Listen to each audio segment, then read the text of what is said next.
মেহেদি ভাই উঠা লাগবে ওইটার থেকে এটার থেকে।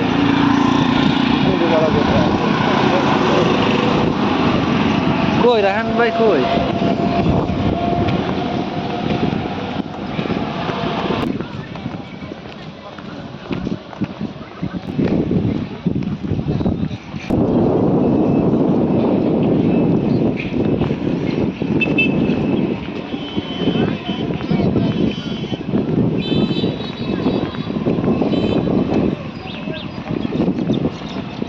নিজের কাজ কোনো কিছু হইল না, আবার 4টার সময় 4:30 একটু ভিডিও করি না।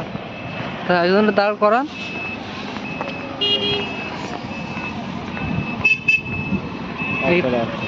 হ্যাঁ নুর আলম আছে, বলবেন যে কি করবেন আপনি জানেন না, কিন্তু আপনি একটা ব্যবস্থা করেন। একটাও নেই আর। 79 টাকা না কত টাকা দেখলাম। কখন দেখলেন? ওই সময় হে হ্যাঁ না, দেখছি আমি 79 টাকা। টাকা নেই, টাকা নেই, টাকা নেই, 20 টাকা দিলে উঠবে, একটাও লোড নেই। আমি তো কথা বলি।